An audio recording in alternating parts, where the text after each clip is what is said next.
हम बगैर काम किए घर बैठे कैलकुलेशन नहीं कर सकते कि बकरी साल में हमें इतना मुनाफा देगी, इतना प्रॉफिट होगा या इतना नुकसान होगा। ये हर बकरी की स्टोरी दूसरी से मुख्तलिफ है। अभी मैं आप दोस्तों के साथ शेयर करूंगा कि इस बकरी ने मेरे साथ क्या किया है। बिस्मिल्लाहिर्रहमानिर्रहीम, अस्सलाम वालेकुम। Welcome to animal success YouTube channel. Viewers, मैं हूं राना जैनुल आबिदीन और लोकेशन है जी डिस्ट्रिक्ट बिहाड़ी। इससे पहले मैंने वीडियो में बात की थी इस बकरी के मुतल्लिक कि इसने 1.5 साल में मुझे क्या प्रॉफिट दिया, क्या बेनिफिट इससे मुझे हासिल हुआ, इसकी परचेजिंग वैल्यू क्या थी, और फिर इसकी केयर के ऊपर, चारे के ऊपर, वनडे के ऊपर जो अखराजात हुए और जो प्रोडक्शन मैंने इससे अवेल की बच्चों की सूरत में, उसका कंपैरिजन करके मैंने आप दोस्तों के सामने रखा था कि इसके ऊपर मेरे अखराजात क्या हैं, कॉस्ट क्या है इसकी परचेजिंग की और केयर की, फीड की, और इससे मैंने जो आउटपुट लिया है बच्चों की सूरत में, जो बच्चे सेल किए हैं, जो मौजूद हैं, उनका कंपैरिजन करके मुझे क्या बचा है। तो उस पर कुछ दोस्तों ने कमेंट्स किए कि ऐसा नहीं होता, ऐसा पॉसिबल नहीं होता, या हर दफ़ा ऐसा नहीं होता। तो मैं इसके साथ मैंने एक ही दिन के ऊपर जो 2 पट्ठे परचेज की थी उसकी कहानी सामने रखूंगा। वाकयातन हर बकरी हमें ऐसे प्रॉफिट नहीं देती, ये ज़हन में रख लें। ऐसा ना हो कि हम कैलकुलेशन बेस के ऊपर बकरियों को रखें और फिर एंड पे कहें कि हमें जो है वो फ़ायदा नहीं देती। ये जिस तरह से इंसानों के अंदर अल्लाह ना करे जान का नुकसान होता है, बीमारी आती है, इसी तरीके से इनके अंदर भी आती है, जानवरों के अंदर भी। ये हलाल काम है जी, हलाल माल है, इसके अंदर बीमारी का, मरने का, ये सारा प्रोसेस साथ साथ चलता है। यानी फ़ायदा और नुकसान साथ साथ है। हमें जो है हौसले के साथ, हिम्मत के साथ ये काम करना पड़ता है। तो ये बकरी जो है, इसके साथ मैंने ये पट परचेज की थी। चंद महीनों का इन दोनों का फ़र्क था, यानी ली मैंने इकट्ठी थी, एज का फ़र्क था चंद महीनों का। ये ब्लैक थोड़ी छोटी थी इससे, ये बड़ी थी। तो ये ब्लैक जो है ये मैंने परचेज की थी 30,000 में, यानी 30,000 इसकी परचेजिंग कॉस्ट थी जो मुझे ये पड़ी। तो 30,000 तो इसकी कीमत खरीद होगी। उसके बाद इसकी मैंने केयर की। इससे उतना ही टाइम हो गया मेरे पास आए हुए जितना टाइम उससे हुआ है। हम ये कह सकते हैं कि तकरीबन इसे 15 से 16 माह हो गए। तो 1 महीने का इसका खर्चा अगर हम एवरेज कैलकुलेट करें तो वो 3,000 प्लस में जाता है। तो अगर हम 3,000 भी लगा लें, 3,000 इसकी जो फीडिंग कॉस्ट है पर मंथ अगर हम इसकी लगाएं, तो फिर भी जाके ये नियर अबाउट 50,000 खा चुकी है, यानी 45,000, 45,000 ये, और 30 इसके ऊपर ख़र्चा हुआ था। इसकी कीमतें ख़रीद थी 75, और 5 हम ये कह सकते हैं इसके ऊपर एक्स्ट्रा कोई भी मेडिसिन के हवाले से, यानी जब हम इसको इतना लंबा अरसा जानवर को रखते हैं तो उसके ऊपर कुछ ना कुछ खर्चा आता है, इसलिए वो मैं ऐड कर रहा हूँ। 80,000, 80,000 रुपये में ये पड़ी। तो अब इसने दिया क्या, पे बैक क्या किया जी। इससे पहले जो बकरी मैंने आप लोगों के साथ शेयर की, उसने 2 सूए दिए, 3 बच्चे दिए मुझे। ये क्रॉस हुई और माशाल्लाह से बड़ी अच्छी, बड़ी हैवी ये तैयार हुई। इसकी तैयारी की वीडियोस भी मौजूद हैं। ब्लैक बकरी तैयारी के हवाले से आपने देखा होगा, वो यही है, ये पट है, पहलन पट की जो तैयारी मैंने लगाई थी ब्लैक। लेकिन होता ये है अनफॉर्चुनेटली, ये सर्दियों के अंदर इसने डिलीवर करना था जनवरी में। ये तकरीबन 20 दिन पहले बीमार हो जाती है, और शदीद किस्म की बीमार हो जाती है। हम ये कहते हैं, कह सकते हैं कि इसमें स्वेलिंग हुई पूरे बॉडी के ऊपर, और ये उठने से भी गई, लूज़ मोशन पानी की तरह, डिहाइड्रेशन का शिकार हो गई, सारे जिस्म पे सोजिश आ गई। अल्लाह ताला के फ़ज़ल से, अल्लाह ताला की मेहरबानी से ये रिकवर तो हो गई, लेकिन इसने अबॉर्ट कर दिया। 2 बच्चे थे इसके पास, मेल एंड फीमेल के, बड़े खूबसूरत किस्म के, वो ज़ाये हो गए। और ये बकरी जो है ये इसका एक थन जो है वो ख़राब हो गया। ये मैं दिखा, उस बीमारी में एक चलता है, एक नहीं चलता।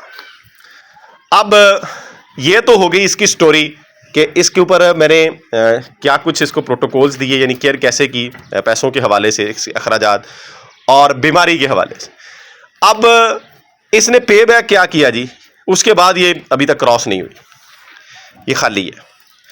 तो दूध ही है जी जो ये दे लेती है। हम ये कह सकते हैं कि फिर भी ये 1 kg दूध इसने मुझे, वैसे तो इसे डिलीवर की हुई अब हो गया है 4 माह, लेकिन हम ये 2 माह लगा लेते हैं, यानी उसमें कुछ अरसा कम भी दिया होगा और कुछ अरसा जो है हो सकता है कि बिल्कुल ही कम दिया हो जब ये शुरू में थी। हम 2 माह लगा लेते हैं 4 की बजाय, यानी 1 kg दूध जो है वही इसकी प्रोडक्शन है 2 माह। तो 1 महीने का 30 kg और वो 30 kg बनता है जी 4500 रुपए का, 2 महीने का हो गया 9000 का, यानी इसने 9000 पे बैक किया है जी मुझे। 80,000 इसके ऊपर मेरा खर्चा हुआ और ये 9000 दे रही है। इसमें भी 1000 डाल लेते हैं जो ऊपर दूध इसने दिया होगा, 10,000 कर लेते हैं। अभी भी ये 70,000 में पड़ती है और अगर मैं इसे सेल करूं, जो कि मैंने कोशिश भी की थी, तो ये गोश्त के हवाले से, काटू के हवाले से जाती है जी 30,000 में। इससे ज़्यादा ये सेल नहीं हो रही थी, इसलिए मैंने इसको रोक लिया कि इतने का तो इसमें गोश्त ही मौजूद है तो वो इंसान खुद खा लेता है, बजाय इसके कि हम इस जानवर को, एक खूबसूरत जानवर को, नस्ल के हवाले से इसमें कोई कमी नहीं है। ये अब चारा खा रही है, दिखाने की कोशिश करता हूँ। बड़ी खूबसूरत किस्म की पट थी और जब ये तैयारी के मराहिल में थी, यानी गब्बन थी, फर्स्ट टाइमर जब थी, तो ये 80+ में ईजीली सेल होती थी। जो कोई दोस्त अहबाब आते थे, यानी वो, ये मैं तो सेल नहीं करता था, यानी वो कहते थे कि 80,000 में हमें दे दें, 85,000 में, यहाँ तक इसकी वैल्यू थी। तो जब ये तैयार होना था इसने, तो ये 1 लाख रुपए की सीधी सीधी बकरी थी। लेकिन ये कुदरत की तरफ से होता है, हम ये नहीं कह सकते कि ये जानवर हमारा ऐसा ही रहेगा। ये जिल्द इसकी देखें जी, मेरे जितने जानवर हैं उनमें सबसे बारीक अगर मैं कहूँ तो ये यही है, बिल्कुल बाल इसके महसूस ही नहीं होते। नस्ल के हवाले से बड़ी अच्छी थी। बाकी ये कुदरत की तरफ से होता है। ये जो बीमारियाँ या नुकसानात आते हैं, ये हमारे बस में नहीं होता। हमारे बस में है जी इनकी खिदमत, इनकी केयर, तो वो हम कर रहे हैं। इसके बाद जो रिजल्ट होता है वो अल्लाह ताला की ज़ात की तरफ से होता है और हमें हर सूरत उसको एक्सेप्ट करना होता है। तो ये अब अगर उस बकरी के साथ हम कंपैरिजन करेंगे, उसने 1.5 साल में अपनी वैल्यू मुझे बच्चों में ही पे बैक कर दी, यानी जितना उसके ऊपर खर्चा हुआ था, जितनी उसकी कीमतें खरीद थी, सारा कुछ उसने मुझे वापस कर दिया और ख़ुद वो मुझे प्रॉफिट में है। यानी 1 लाख रुपया वो मुझे 1.5 साल में ईजिली देती है। और दूसरी तरफ अगर हम इसका उसके साथ कंपैरिजन करें, इसकी वैल्यू अभी 30,000 हम लगाएं 70 में से, तो ये 40,000 रुपये लॉस कर रही है। यानी कीमतें खरीद इसकी 30 थी, 10 फिर भी नुकसान है ऊपर से। यानी वो तो नुकसान हुआ ही हुआ जितने में खरीदा था, उससे ऊपर ये खा गई और दे कुछ नहीं रही। तो इसलिए कैलकुलेशन बेसिस के ऊपर हम बकरी फार्मिंग को नहीं कर सकते। ये ऐसा नहीं है कि हम एक बकरी को देखें, किसी ने रखी हुई हो कि उसने 1 साल में 1 से 3 कर ली हैं या 2 साल में 1 से 5 हो गई हैं उसकी, तो मेरे भी ऐसा ही होगा, ऐसा पॉसिबल नहीं है। ये कैलकुलेटेड या कैलकुलेशन बेस आइडियाज़ इसके ऊपर कारगर साबित नहीं होते। प्रैक्टिकली जब हम करते हैं, जो चीज़ें हमारे सामने आती हैं वही कारगर होती हैं। और वो प्रैक्टिकली जो कुछ मेरे नॉलेज के मुताबिक है, जो मेरे एक्सपीरियंस से गुजरा है, वो यही है कि हर बकरी की कहानी, हर बकरी की स्टोरी दूसरी बकरी से मुख्तलिफ है। अगर हमें एक प्रॉफिट देती है तो दूसरी लॉस भी कर सकती है।